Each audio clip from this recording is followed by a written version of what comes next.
High বন্ধুরা, কেমন আছো? আশা করি ভালো আছো। আবারও নিয়ে চলে এলাম নতুন একটা ভিডিও। ভালো লাগলে লাইক কমেন্ট করবেন আর সব বন্ধুদের কাছে ভিডিওটা পুরোপুরি শেয়ার করে দেবেন। পুরোপুরি ভিডিওটা দেখবেন, টেনে টেনে দেখবেন না, তাহলে কিছুই বুঝতে পারবে না। দেখো, যাই হোক, আমি এখানে একটা গোটা লাউ নিয়ে নিয়েছি। লাউটা আমি এই ছুরির সাহায্যে আমি ছুলে নিচ্ছি। যেটি হোক, আমি বটি দিয়ে ছুলছি না, বটি দিয়ে ছুলে অনেকটা টাইম লেগে যাবে। এটা দিয়ে ছুলে তাড়াতাড়ি হয়ে যায় আর আমার খুবই ভালো লাগে এটা দিয়ে ছুলতে। দেখো আমি কত সুন্দরভাবে ছুলে নিচ্ছি। এভাবে ছুলে নিয়েছি। লার খোসাটা পারলেও ফেলবো না আমি, যেটি হোক। লার খোসাটাও আমি একটা ভাজার মধ্যে দিয়ে ভাজা করব। আর ভাজা করলে পরে খেতেও খুবই ভালো লাগে। লার খোসা অনেকটা ভিটামিন। যেটি হোক, আমরা সবসময় এমনিতে লাউ খাওয়া হয় না। আর আমার বাচ্চাগুলো এমনিতে ঘরের মধ্যে পুরো সবজি পছন্দ করে না।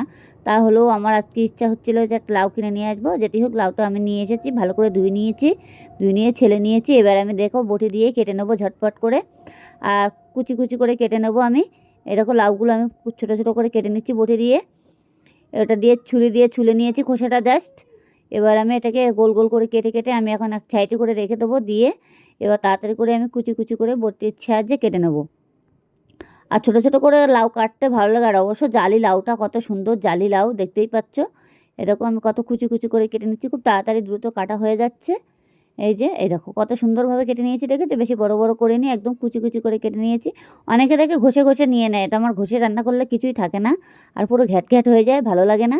আর লাউটা এইভাবে রান্না করলে পরে বেশি ভালো লাগে। যেটি হোক, আমি লাউটা চিংড়ি মাছ দিয়ে করব, যার জন্য আমি কুচি করে কেটে নিলাম। এই যে দেখেছো, অলরেডি আমার একদম পুরোপুরি কাটা কমপ্লিট হয়ে গেছে। আর এখানে 4-5টা লঙ্কা দিয়েছি, আপনারা যেমন লঙ্কা খাবেন তেমন দেবেন। এই দেখো লাউটা আমি পুরো কুচি করে কেটে নিয়েছি কত সুন্দর করে। আর অনেকটাই হয়েছে লাউটা। এবার 4-5টা লঙ্কা দিয়ে দিয়েছি এখানে। ওই যে লঙ্কাগুলো ছাইটে আছে, দেখতেই পাচ্ছ। যাই হোক, এবার আমি মাছটা ভালো করে ধুয়ে বেছে কেটে কুটে নিয়ে নেব। এবার নিয়ে লবণ হলুদ মাখিয়ে নিয়ে নেব। এই যে চিংড়ি মাছটা আমি কেটে নিয়েছি, নিয়ে লবণ হলুদ মাখিয়ে নিয়েছি। চিংড়ি মাছের ভিতরে যে নাড়িটা থাকে সেটাও ফেলে দিয়েছি, চিংড়ি মাছের খোসাটাও ফেলে দিয়েছি। দিয়ে দেখো আমি চিংড়ি মাছগুলো লবণ হলুদ মাখিয়ে নিয়েছি। এবার তাড়াতাড়ি করে আমি এখন কড়াই বসিয়ে দেব গ্যাসের ওপরে। কড়াইটা অলরেডি ভালো করে গরম করে নেব আমি সুন্দরভাবে। অলরেডি গরম করে নিতে হবে, কড়াইটা ভালো করে গরম করতে হবে, যাতে চিংড়ি মাছগুলো ভাজার সময় অসুবিধা না হয়, কড়াইতে না লেগে যায়। এবার অলরেডি আমার কড়াই গরম হয়ে গেছে, দেখতেই পাচ্ছি। এবার আমি তেল দিয়ে দিচ্ছি, সর্ষের তেল। এবার দিয়ে চিংড়ি মাছগুলো আমি পুরো ভেজে নেব। দেখবো যে তেলটা হয়ে গেছে কিনা, সেটা একটু খেয়াল রাখবে। যে তেলটা হয়ে গেছে কিনা সেই জিনিসটা একটু খেয়াল রাখবে, বারবার করে বলছি। এবার আমি একটু কালো জিরে ফোড়ন দিয়ে দিচ্ছি। যেটি হোক, আমি একবারে চিংড়ি মাছ দিয়ে ভাজবো তো, তার জন্য কালো জিরে ফোড়ন দিয়ে দিচ্ছি, অসুবিধা নেই। যেটি হোক, আমার এই যে চিংড়ি মাছগুলো সেগুলো আমি তেলের উপরে দিয়ে দিলাম। দিয়ে যেটি হোক, আমার বাটির মধ্যে একটা চিংড়ি মাছ লেগে আছে, তার জন্য বারবার আমার বাটিটা ঝাড়া মাছ হচ্ছে। এবার ভালো করে এটাকে নাড়াচাড়া দিতে হবে। ও চিংড়ি মাছে কিন্তু অনেকটা জল ছেড়ে দেয়, এটা দেখবে। অনেক সময় মোড়া চিংড়ি মাছগুলো তো, আর জল টানে খুব প্রচুর পরিমাণে। জ্যান্ত চিংড়ি মাছ হলে এত জল টানে না, আর মোড়া চিংড়ি মাছের জলটা খুব টানে। যেটি হোক, আমি চিংড়ি মাছটাকে ভালো করে, যতই জল টানুক, আমি ভালো করে ভেজে নেব। চিংড়ি মাছগুলো লাল লাল করে ভেজে নিতে হবে অলরেডি। আর দেখবে জল যখন ছেড়ে দেবে তখন মনে হবে কত জল হয়ে গেছে অনেকটা। এবার এটা দেখো, চিংড়ি মাছের জলটা ছেড়ে দিয়েছে আর একদম পুরো ভাজা ভাজা হয়ে গেছে চিংড়ি মাছগুলো। আমি বেশি কিছু দেইনি এর ভিতরে, একটু কালো জিরে ফোড়ন দিয়ে দিয়েছি। এবার আমি লবণ হলুদটা যেটুকু দেওয়া সেটুকু দেবো। চিংড়ি মাছটা একটা মিডিল পজিশনে ফাঁকা করে নেব। এই যে নিয়ে নিয়েছি, একটু ফাঁকা করে নিয়েছি। নিয়ে আমি এখন জিরের গুঁড়ো দেবো অল্প করে। এবার লাউ চিংড়ি মাছ দিয়ে হবে, বেশি মশলা দেওয়ার কোনো প্রশ্ন আসে না। অল্প করে হালকা করে একটু জিরের গুঁড়ো দিতে হবে অলরেডি। আমি এই যে জিরের গুঁড়োটা দিয়ে দিয়েছি। এবার আমি একটু হলুদ দিয়ে দেব। হলুদটা নিয়ে নিই আমি। এই যে হলুদ দিয়ে দিচ্ছি, দেখতেই পাচ্ছি হলুদটা দিয়ে দিয়েছি। এবার আমি লবণটা দিয়ে দেবো। আপনারা যেমন লবণ খাবেন তেমন দিতে পারবেন, কোনো অসুবিধা নেই। যেটি হোক, লবণটা বেশি দেবেন না, একটু খেয়াল রেখে দেবেন লবণটা। যদি বেশি দিয়ে ফেলেন তাহলে লাউটা পুড়ে যাবে, খেতে পারবে না, ভালো লাগবে না। যাই হোক, আমি একটু লবণ দিয়ে দিয়েছি। এই যে বেশ, আর কিছু দেওয়ার দরকার নেই। এবার চিংড়ি মাছটাকে আমি ভালো করে ভেজে নেব। লাউ চিংড়ি করতে গেলে এইভাবেই করবে, আর খেতেও কিন্তু খুবই স্বাদ হয়। আপনারা ঘরে বসে এই রেসিপি অতি অবশ্যই একবার করে দেখুন, তাহলে বুঝতে পারবে। যে আমার লাউটা কাটা ছিল, সেই লাউটা আমি এখন নিয়ে নিচ্ছি। আর 4-5টা লঙ্কা দিয়েছি, আপনারা যেমন লঙ্কা খাবেন তেমন দিতে পারবেন। যেটি হোক, আমি লাউর ভিতরে একবারে কেটে দিয়ে দিয়েছি। এর মধ্যে আমার আর কোনো মশলা দেওয়ার কোনো প্রশ্নই আসে না। এরকম লঙ্কাগুলো দিয়ে দিয়েছি। অবশ্যই লঙ্কাগুলো ঝাল না, দেখে মনে হচ্ছে লঙ্কাগুলো কিন্তু ঝাল না। এই দেখো, একদম ফুলো ফুলো লঙ্কা। এবার লঙ্কাগুলো দিয়ে দিয়েছি। এবার আমি ভালো করে এগুলো গামলার থেকে লাউগুলো ছাড়িয়ে আমি কড়ার মধ্যে দিয়ে দিলাম। এবার লাউটাকে ভালো করে নাড়াচাড়া দিতে হবে। লাউটা হতে একটু টাইম লাগে। অনেকে কী করে বলো তো, প্রেসার কুকারে দেয়। আমি অবশ্য প্রেসার কুকারে দেওয়ার দরকার নেই, এমনিতে জালি লাউ। একটু হালকাভাবে ঢেকে ঢেকে রান্না করলে পরে গ্যাসটা স্লো করে দিয়ে এমনি লাউ অলরেডি হয়ে যাবে। প্রেসার কুকারে দেওয়ার কোনো প্রশ্ন আসে না। দেখো অলরেডি কালারটা কত সুন্দর চলে এসেছে। আর যদি ধনেপাতা মন চাও দিতে পারো, কোনো অসুবিধা নেই। আমি এখন একটু চিনি দিয়ে দিচ্ছি। চিনিটা দিতে হবে অলরেডি, যেটি হোক লাউতে একটু চিনি না দিলে ভালো লাগে না। যাই হোক আমি একটু চিনি দিয়ে দিলাম। এবার চিনিটা দিয়ে ভালো করে এটা নাড়াচাড়া দেবো। অলরেডি নাড়তে হবে।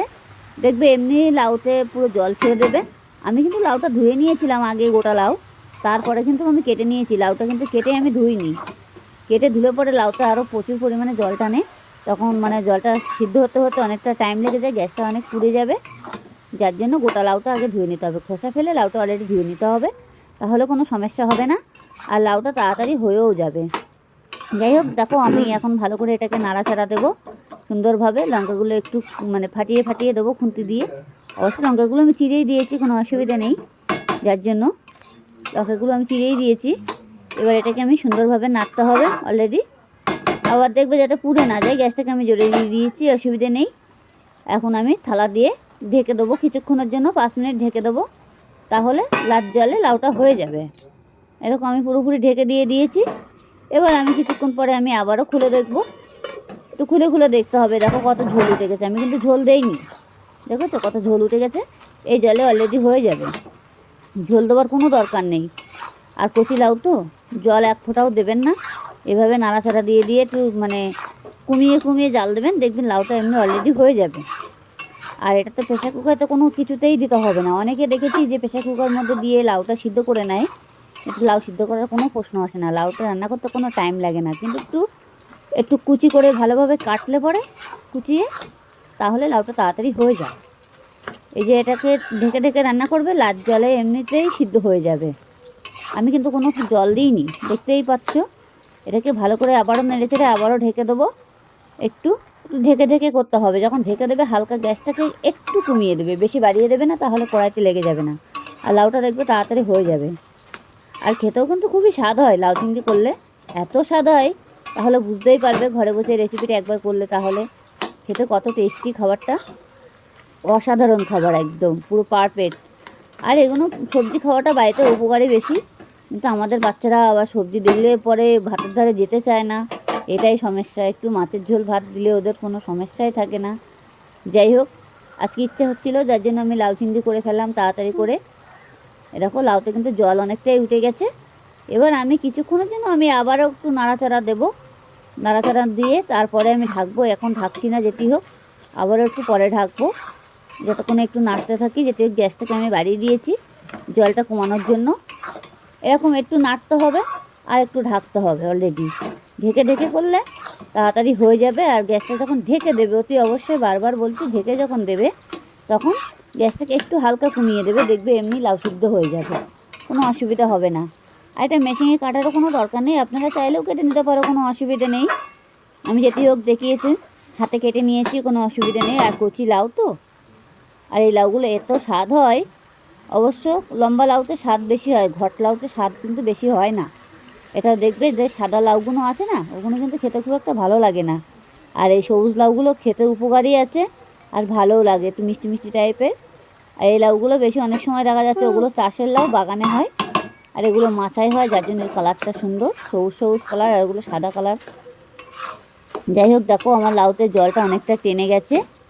আর কত সুন্দর কালার চলে এসেছে, সবুজ কালার চলে এসেছে এমনিতেই লাউটা। এভাবে নাড়তে হবে একটু।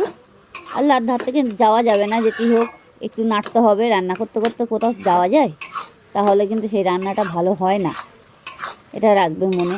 আর সবসময় দেখবে লাউতে যখন লাউ চিংড়ি করবে তখন বেশি মশলা দেবে না।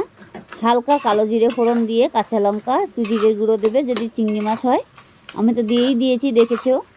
এভাবে করবে, তাহলে দেখবে অনেক ভাত খেয়ে ফেলতে পারবে। খুবই স্বাদ হয়, খুবই স্বাদ। আপনারা ঘরে বসে না করলে বুঝতেই পারবেন না যে লাউ চিংড়ি কীভাবে করতে হয়। খুবই স্বাদ। বাঙালির খাবার লাউ চিংড়ি করতে গেলে এত টাইম লাগে? যাই হোক, দেখো অলরেডি কালারটাও কত সুন্দর চলে এসেছে। এই যে একদম নাড়তে নাড়তে একদম অল্প একটু হয়ে গেল। কতটা লাউ হয়েছিল বলো তো, 1 গামলি হয়েছিল, আর কতটুকু হয়ে গেছে, একদম একটুখানি হয়ে গেছে। আর কালারটাও কিন্তু সেই সুন্দর চলে এসেছে। আর এইভাবে করবেন, আশা করি ভালো লাগবে। এখন আমি আবারও একটু ঢেকে দেব কিছুক্ষণের জন্য, দিয়ে গ্যাসটাকে কমিয়ে দেব কিছুক্ষণের জন্য, 2 মিনিটের জন্য ঢেকে দিলাম। দিয়ে দেখো আমি আবারও খুলে নিয়েছি। এবার দেখো পুরো পারফেক্ট হয়ে গেছে আমার লাউটা। ভালো লাগলে লাইক কমেন্ট করবেন, আর সব বন্ধুদের কাছে ভিডিওটা শেয়ার করে দেবেন।